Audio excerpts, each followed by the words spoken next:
Shri Kanakadurga entertainments. ఆమె అతడైతే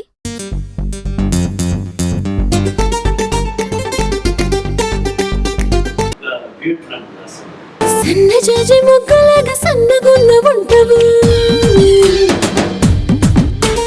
ముద్దు మావి తోటలాను ముద్దుగున్న ఉంటవు. హాయ్ సన్నజాజి మొగ్గలాగా సన్నగున్న ఉంటవు, ముద్దు మావి తోటలాను ముద్దుగున్న ఉంటవు. ఒట్టు మల్లె చెట్టు కింద ముద్దుగున్న ఉంటవు. యాంపనే యాంపనే యాంపనే కొచ్చి నాకు కిట్టమూరతి, అసలే కావాలి నీకు కిట్టమూరతి. కథ నాకు నేరేట్ చేసింది. సీన్లో చాలా టీజింగ్గా ఉంటుంది, ఒక దగ్గర చాలా విషాదంగా ఉంటుంది, ఒక దగ్గర ఈ లైఫ్లో ఏదో చూడాలి ఊరుకున్నాం అన్నట్టుగా ఉంటుంది, ఫైర్ ఉంటుంది.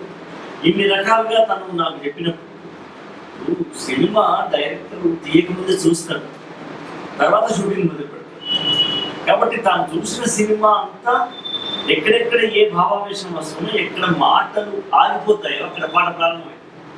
కాబట్టి ఎక్కడ మాట ఆగిపోతుందో, ఎక్కడ పాట ప్రారంభం కావాలో సరైన ప్లేస్ తెలిసిన వాడు రైటర్గా ఆ సరైన ప్లేస్ని కరెక్ట్గా మాకు న్యాయం చేస్తుంది, మమ్మల్ని మాకు కమ్యూనికేట్ చేస్తుంది. డెఫినెట్గా అద్భుతమైనటువంటి పనులు వచ్చేస్తాయి.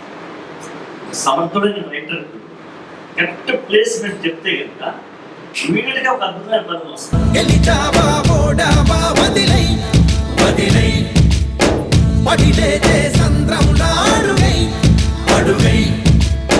నిత్యం సమర భూమిలో ఉండడం అనేది జీవన వేదం, నిత్యం సమర భూమిలో ఉండడం అనేది జీవన వేదం. పల్లె పల్లెకు నీలా ఒక్కడు ఉంటే చాలని, నేల తల్లి ముద్దాడుతోంది అడుగడుగున చెదరని నీ పాదం.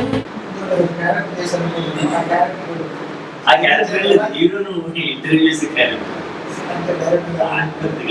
ఊరికే ఎవరో పెట్టరు కదా. చిన్న అశోక్ స్ట్రక్చర్ ఉన్న వ్యక్తి నేను చేస్తేనే దానికి mister Sudha from AP, a small village to Delhi. కెరియర్లో సెటిల్ అవడానికి there are many options. Why did you select only civils?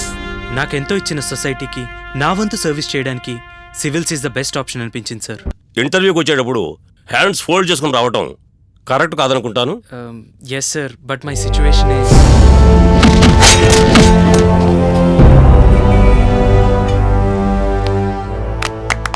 Wonderful. నేటి సొసైటీకి నీలాంటి హ్యూమనిస్టే కావాలయ్యా. God bless you. Thank you sir. చల్ రే బేటా చల్, చల్ రే బేటా చల్.